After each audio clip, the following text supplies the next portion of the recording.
EGM Network.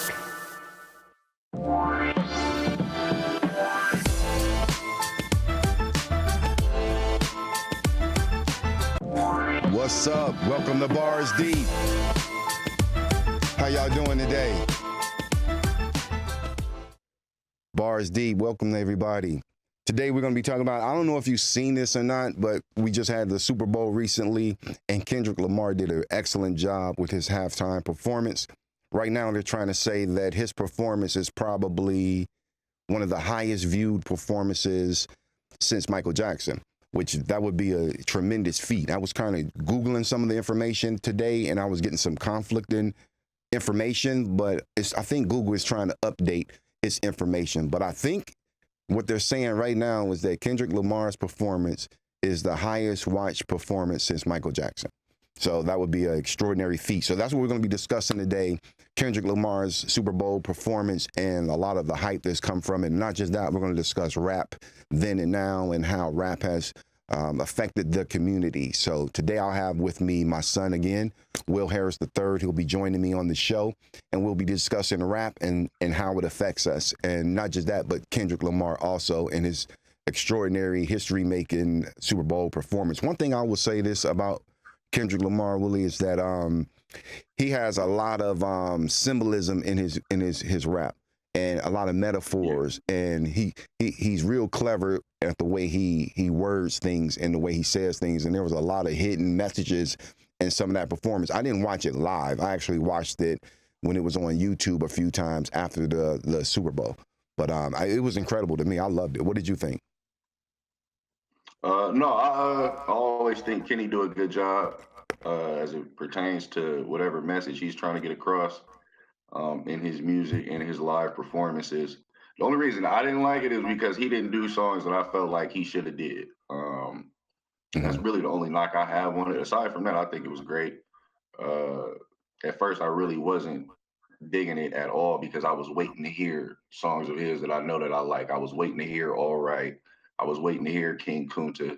I was waiting to hear Money Trees. I was waiting to hear a few different songs that never really came out. But aside from that, I definitely think he did an amazing job, especially with the symbolism and with where he's currently at in his career and the things that he's been doing this past year. I mean, he just won 5 Grammys the other day, so I'm sure he felt on top of the world. It felt like the world was his oyster in this particular moment. So all in all, definitely a good performance. Definitely a good performance for rap. Because a lot of rap shows get a lot of flack with a bunch of people on stage with microphones and one rapper and a bunch of homies and all of this. But I think it was pretty good. I just wanted to hear a few songs that I wanted to hear as a fan. Okay. So I was a little upset that I didn't get those songs. But aside from that, no, it was good. Well, one of the things Minister Farrakhan came out and said that I was shocked to hear him say that Kendrick Lamar has set a higher bar for rap music. And there was a lot of controversy with Lil Wayne because Lil Wayne, happened in New Orleans. That's his neck of the woods. A lot of people thought he would be the performer, and him not being there, I think initially after the performance, a lot of people were criticizing Kendrick's performance. I think those were probably a lot of Lil Wayne fans, possibly, I'm not sure. But one thing I will say is that Lil Wayne would have definitely not done a better job, in my opinion. I'm here in Florida, and when I first arrived here in Florida, a friend of mine took me bogging. And for those of y'all who don't know what bogging is, because I didn't know what bogging was, it's when they go out in the swamp area in their trucks and they just drive through the mud. They don't do anything other than that. They just drive through the mud. And I remember I don't mind doing things different, and trying different things. And I went, and it was fun, driving through the mud in the water. And it got kind of boring after a while. But I remember, they posted up out there in the woods, and I'm out here, I'm the only black guy, and they're drinking beers. I don't really drink, but I drink like maybe a beer, and I'm just standing out there because we're about to be leaving in a little bit. And some guys drove through with a large truck, the big wheels and the Confederate flag, and jumped out. About 4 of them jumped out of their truck, and they were blasting Lil Wayne. I'm telling you right now, man, you can take a Lil Wayne song and you can basically take his song lyric for lyric, and you can put a white hood over your head, and you would not know that a black person wrote that song. in my opinion. It's a lot of rap like that, yeah. It's a lot of Because rap like that.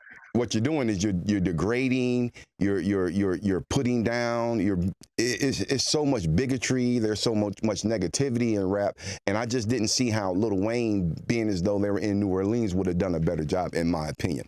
But just to go back to the history of rap a little bit, I go back to the history of the generation of to the hip, to the hop, you don't stop the rock, all that kind of stuff when rap first started in my generation. And rap was playful. It was about, exaggerating who you were. I'm Superman and this and that. That's what rap was when I first got introduced to it.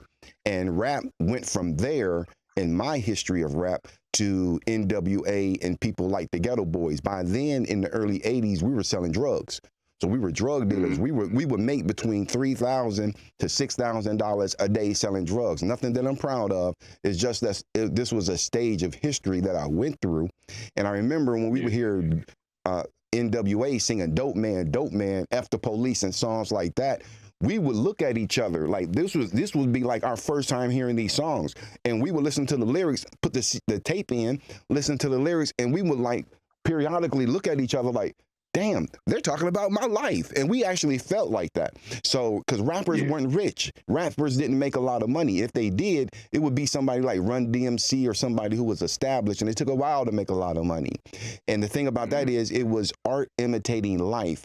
And somewhere in between there, we went from art imitating life to life imitating art, because now the rapper set the tone, and depending on what the rapper wears, depending on what the rapper drinks, what the rapper drives, what the rapper says is what the masses say now. So we went from art imitating life to life now imitating art. And I think that's a problem. We got drill music now. What was your introduction to rap when you first knew you liked it? Or your the first artist you liked? I can remember the first song the first song and the first video that I can remember wanting to come home from school and hear was Bone Thugs. It was First of the Month. One, because I thought the video was cool, and two, because I did like it. Although I didn't know really what they were saying, I did like the song. I can remember that probably being one of the first rap songs that I can remember really liking. My first rapper that I liked, probably like Master P or Tupac. So, because I didn't start liking Jay until I got a little bit older. Probably like in the middle school, early high school is probably when I started gravitating more towards Jay. But I can definitely remember Master P being one of my favorite rappers when I was younger. Tupac being one of my favorite rappers when I was younger, and Big. But his rap was a lot more entertaining. There's a lot more entertainment value in it back then. Whether it be the videos or whether it be the storytelling. And then after a while, what happened was when rap got commercialized, everything just turned into like one big sponsorship. Like everything about rap now is like a sponsorship.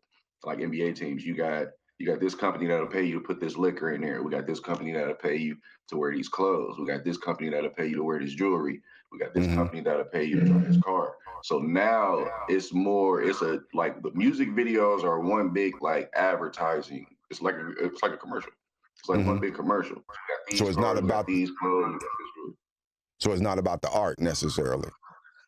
Not anymore. Not in totality. Not in the grand scheme of things. There are definitely rappers who still in it for the art. Producers who still in it for the art. They don't get as much shine because they may not be as commercialized or have as much influence as a popular rapper, regardless of what his substance may be in his music. But it's definitely not so much about the art no more. Now it's more about, a lot of people, rap is their stepping stone to something else. All right, so use rap to get into the entertainment game and then branch off and do, whatever it is that they actually want to do. So we had groups like Public Enemy. We had groups that had like certain messages. We had conscious rap. We had rappers who were served as almost like reporters, things that were going on in the community, and you could know what was going on in the community just by listening to somebody's album or somebody's record. They would talk about things that were going on in the headlines that needed to be addressed. Right. And now I think that it's more or less, you don't even have to be a good rapper nowadays to sell a lot of records. It's just about promotion. You can look at somebody like a Tekashi 6ix9ine, in other people. These are not talented people. These are not people who are No, not at all. lyricists. These are people who have become popular. They've gone viral. They got the one guy, Shamar. I think that's what his name is. A personality. He has a record out now. I mean, some of the people, like you said, they're using this as a stepping stone, and it's gotten away from being art. But my question is, how has this affected the community? Because if you look at the community, it seems like we're over-sexualized. I mean, have you gone online or Facebook or anything and seen, just pop on there and see a woman in her panties? I've seen it all the time. Oh yeah, right, all the time. What do you think that's about? What about the divide between men and women? Does rap play a part in that? How did we get there? Because we definitely, it's obvious there is a some sort of a war going on between the men and the women, where the women are constantly posting negative things about men, and men are constantly posting negative things about women. When I was growing up, you loved women, you loved the woman, but now it seems like we're getting away from that. Right. So what is that about, where we don't like women, the women haters club kind of thing? Like, what's that about? What do you think? And the women hating men. How do we get there? I do think the music has something to do with it. I personally, I don't know, because I love women, but it's definitely, just like we were saying last time with the lack of real world interactions. A lot of dudes is learning how to talk to girls or learning about girls through rap music, and that's probably the worst place to learn about women as a whole. Now, obviously, there's always going to be, exceptions to the rule, but that's the worst place to learn about women as a whole. That's the worst place to get your quote unquote game for women. Is the rap music going to be the worst place for that, as a whole, I should say. And then the women, the same thing. Women are listening to us, pretty much sex workers, on how to deal with men. And the relationship a sex worker has with a man is completely different from the relationship that a non-sex worker is going to have with a man. So when you have the regular girls taking talking points from sex workers, and you got regular guys taking talking points from athletes, drug dealers, musicians who don't have this type of access, who have different type of access to these people, you kind of run into what we run into now. So you got girls expecting you to be a rapper, entertainer, drug dealer, and then you got the regular guys expecting you to be regular, but you might be taking your talking points from a sex worker whose relationship with men and money is completely different from what you'll experience as a regular person, because they have a willingness to do things that you yourself won't do. So the things that they're going to get based on what they feel or what they think is completely different from what a regular person going to get. And the same with guys. Like, guys is like, oh, she only want me for my money or but that's because you comparing yourself to someone who's a rapper, an athlete, an actor, something like, or just a big influencer. So your relationship with women is going to be completely different from theirs. So to take their talking point and apply it to your regular life is going to do you a disservice when it's time to actually get active and go outside and start dealing with these people. Do we start in the schools? And is it something, because where do you learn this at? Do you learn this at home? Are your parents supposed to guide you through music, guide you through the influences of music? And that's easier said than done, because we could say this is something that needs to happen in the home, but everybody doesn't have the right proper guidance in the home. Actually, a lot of people's problems start in the home. So what if it's I remember I would do groups of kids, and these kids, probably 85 to 75% of these kids were going home to toxic environments.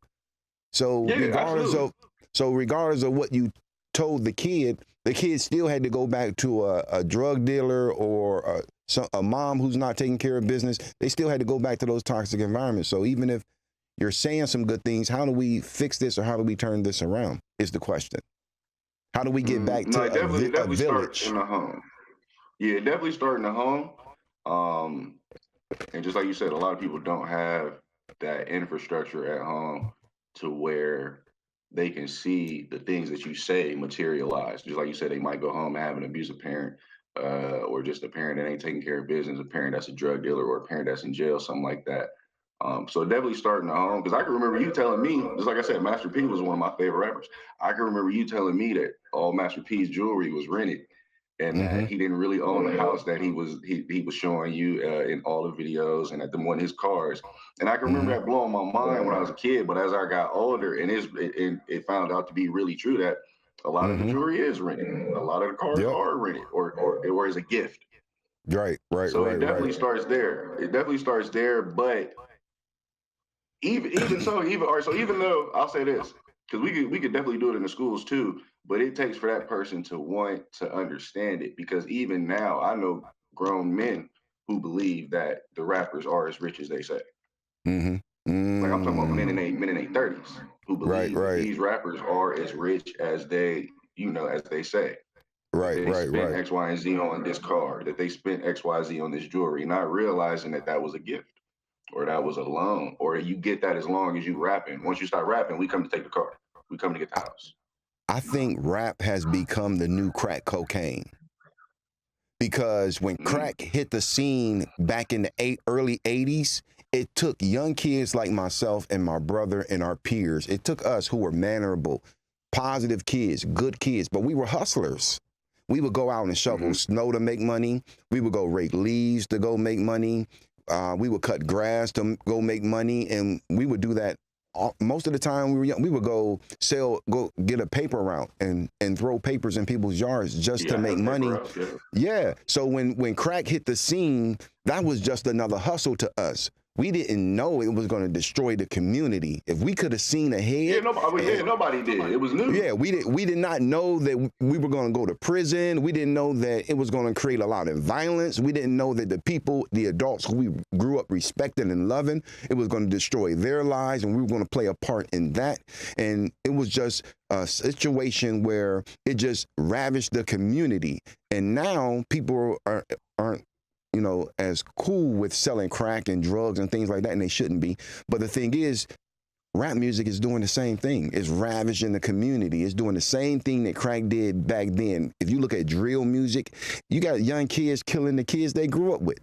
You got kids writing Yeah. songs and talking about killing a kid that used to sleep over at their house and eat food and that their mom cooked for them. So it's like the community is being destroyed right now by a certain genre of rap music. And does rappers play a part in that? Because I remember when Lil Wayne went and said online he didn't even believe that racism existed, and I remember he caught a lot of flack from that because a lot of people looked at Yeah, I that remember. like come on brother, like Yeah, I come on remember that brother, for sure. you know what I'm saying? And I think that might be one of the reasons why he didn't get picked to perform at the Super Bowl, even though it was Jay-Z's his choice. I still think those comments and some of that stuff in the past had something to do with them making that decision, me personally. But Mm. how do we change this? What is it that we need to do? I mean, I'm just being honest, because do we need mentorship programs? Do we need people to go into the schools or in the communities, community groups, and do presentations on media and its influences, so these kids know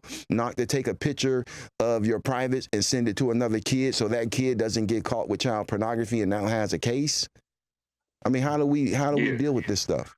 How do we deal with It's it? definitely Cassette. it's definitely got to be in the school because that's where they spend most of their time at throughout the day. And teachers are glorified babysitters. Some teachers spend more time with the kids than the parents do. So it definitely start in the schools. It start with the people who are making it, but also as consumers, the more people consume it and the more people pay attention to it, the more they're gonna make it. Um, so it comes down. It's a responsibility to the consumer also to kind of stop messing with it. But it's entertaining to people. People love drama. People love conflict. That's why it's so much dysfunction that's popular as far as TV is concerned. This reality TV shows is just dysfunctional. A lot of the music is dysfunctional. A lot of the relationship talk is dysfunctional. So Right. people love dysfunction. People love drama. People love anything like that. So as long as so as long as that exists, it's definitely going to be people to consume it. Now it doesn't. I won't say it as a whole is consumed on that level, but it's. I mean, it's popular. It's popular for dysfunction to be pushed to the forefront because, like I said earlier, a lot of the rappers who do make conscious or good regular rap music, they don't get the push that the dysfunctional rappers get because people want to consume the drama.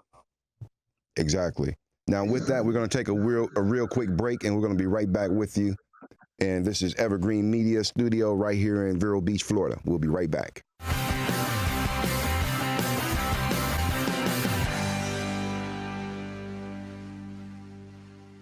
Are you a therapist or a nurse seeking the multi-state compact license? In the state of Florida, these and many other industries require a Level 2 live scan background check for clearance to work in your industry. A1A Fingerprints is your certified live scan source from Broward to Brevard. And if you're a medical provider, you need to be registered on the ACA web portal. A1A Fingerprints will help you navigate and comply with the law. Call 772-494-6556 or visit a1afingerprints.com. A1A Fingerprints. Winner of the Tony Award for Best Play, Master Class, takes you into the world of opera legend Maria Callas. Hear her life-altering lessons as she teaches, inspires, and challenges her students. Based on real-life classes Callas delivered at Juilliard, this is a glimpse into the soul of one of the 20th century's most celebrated artists. Her voice, her artistry, her legacy. Masterclass is now playing on the beautiful Waxlack stage at the Riverside Theater. Tickets available now at the box office or online. Create your island paradise at Sunshine Furniture during our winter sale event. Save 50% on all Tommy Bahama and Lexington, including the newest collection, Key Biscayne. Living room, dining room, occasional chairs, office, and media furniture with sophisticated design and a mix of coastal and Caribbean style. All Tommy Bahama and Lexington offer everything you need for your Florida living. We have the largest selection of in-stock coastal furniture from Four Seasons, Capri, Universal, Riverside, Hooker, Seawinds, Barca Lounger, Best, and lots more. At Sunshine Furniture, we're the outdoor furniture experts specializing in patio sets that withstand the Florida elements, and we have a gallery of Berlin Garden and Pollywood. Come in now for the best prices of the year. Sunshine Furniture, $12.95 US 1 in Vero Beach. Don't miss the 50% off winter sale on Tommy Bahama and Lexington going on now. Visit our website at sunshinefurniturecasual.com and visit our outlet store directly across the street.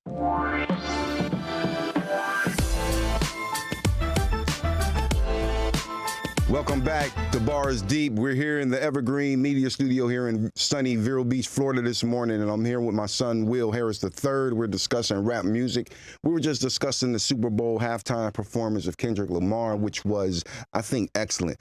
Kendrick Lamar is like a breath of fresh air when it comes to rap music, man, because I'm sick and tired of the butt shaking. I'm sick and tired. I'm burned out with the jury, with the dancings, provocative. And listen, twerking, I'm not against twerking. I'm not against beautiful women. I'm not against any of that, but I am definitely against hypersexuality and promoting of it, because we have young people. It's not even about the adults. It's about the young people who are watching it, who are seeing it, and they're thinking that it's okay and it's becoming normalized. We have enough sexual assaults and other things that happen and molestations that happen with kids. We do not need kids thinking that it's okay for them to be half dressed and for them to be out having sex. And I think that rap promotes a lot of the negativity and a lot of those things. So back with my guest, my son, Will Harris. Willie, talk about some of the things that you do as far as media and the difference that you make when it comes to media. What are some of the things you're involved with? Me and my recruiter run a media company, interviews media. It's pretty much like a network. We started with just doing some interviews. My recruiter was doing some interviews. We started from there. We built a sports show, like a local sports football show. We're coming into season 3 this August. So that's been pretty successful. Shout out to Coach Stella. Coach Stella is the face of that particular show. He's also got a nonprofit, Love Your Community. He's doing some really good things with the kids as it pertains to getting them ready in the off season for football, basketball. He's got a 7-on-7 traveling team. He just recently started. I believe that they're going out for the first time this summer. So that's a big thing. That's all pretty much been a culmination of all of his work that he's done up to this point, as well as, the show kind of enhancing his efforts. Oh, 1 second. I got something going on with this laptop here. All right, there we go. But no, I mean, I'm doing a lot of video recording, a lot of video editing. I pretty much do all the edits between me and my recruiter. All of the lower thirds, any of the visuals, I do all the graphics for the most part. My recruiter definitely does some. His son does some as well. His son Khalid, he does some as well. But it's one stop shop. We do everything in house, from your logo to your brand design, to your brand architecture, to your advertisement, your marketing materials, any videos you might need, any audio you might need. Just a one-stop shop media company. We got a few other shows in the pipeline. His son has a show called Shades of Yesterday. He interviews, older individuals about what life was like when they were growing up. Um, we're working on a few other shows. One podcast called No More Dirt is in the works. We haven't started that just yet. But we got a few. Some things I can't really say because I don't want anybody to take the idea and run with it. But we got a Right. few things that will be working this summer and going into the fall that we're real excited about. How can someone reach you? Reach me. Email. Let me see. You can reach me on Facebook, I guess you could say. I don't have a website for just my graphic work. I got a website for the clothes that I make, which is canariusa.com. Interviews website is innrvws.com. We also got a book club on there. A few other things. We're working on some wellness initiatives as far as fitness is concerned. We got a 5K coming up here in Warren early April that we're working on right now, real close with the mayor. So just get that thing out there. But as far as reaching me, you can find me on Instagram, Willie Gotham, WILLIEGOTEM. Send me a DM. I got some of my work on there. But a lot of my work is word of mouth. I don't typically advertise what I do. A lot of people either have been directed to me, somebody close to them told them that I could help them out, or they just kind of see us actively doing the work, and then they associate me with that. So that's typically how you can get in touch with me. I don't like to Beautiful. be too much in the. I like to hang back a little bit and just work. Yeah, you totally different than me because I like to be in the forefront. Yeah, I like to sit in the back and just work. And nothing wrong with that, man. Nothing wrong with that. A lot of powerful people are like that. So yeah. So what I was saying about Kendrick Lamar, as far as his breaking the record, as far as the Super Bowl being most watched, if that's actually true, and I'm gonna look up some more information once this is over with to kind of find out if that's true or not. If that's true, like this guy is probably like the new standard of rap music, I think. And if more people create rap with consciousness behind it, with a purpose behind it, I think that it'll reflect in the community. I think that rap has such a stronghold on the African American community that it sometimes misleads the community as a whole when people don't really know. Because like you were saying, there are a lot of grown people, a lot of adults right now who are kind of mixed up based off of rap music. Because when you look online and you see a lot of the half dress, a lot of the butt shaking, a lot of the promotion of drugs and violence, those are oftentimes a lot of adults. And I know we've been talking about young people, but to be honest with you, it are the adults, the 30 and up, who are experiencing, who are involved in a lot of these different things. So I think that should be considered. So we're going to be wrapping up, and we'll see you all next Thursday. Before we get out of here and before I sign out, I want to give a shout out to Jesse. He's our engineer right here, and he does a great job as far as keeping us hooked up and keeping us looking good. So I want to give a shout out to him, and also just want to also say that Evergreen Media is available. If you're anywhere in America, if you want to use them, you can contact Jesse here at Evergreen Media. They're on YouTube. You can find them on YouTube. You can find them on Facebook and other platforms. And you can actually, they can hook you up. You don't have to be in the studio. You can be remote. So we'll see y'all next Thursday. Willie, you in this. Go ahead. Oh, I wasn't ready. My bad. I was looking at my phone. No, shout out to Jesse once again. Like you said, keeping us hooked up, keeping us looking good. Sometimes that can be a thankless job. I've done it many times before, and I know how that can kind of go. So definitely appreciate you for that. Like I said, shout out Interviews Media. Feel free to go to the website, innrvws.com. You want to see what we about, if you want to join the book club or just see what we've done up until this point. Get a little bit of information on what we got coming in the future, because we definitely got some big things coming down the pipeline. But aside from that, no, Pops, I appreciate you having me again. Jesse, always is good to see you again, too. Love you, son. Everybody. Love you too, Pop. Peace out. All right.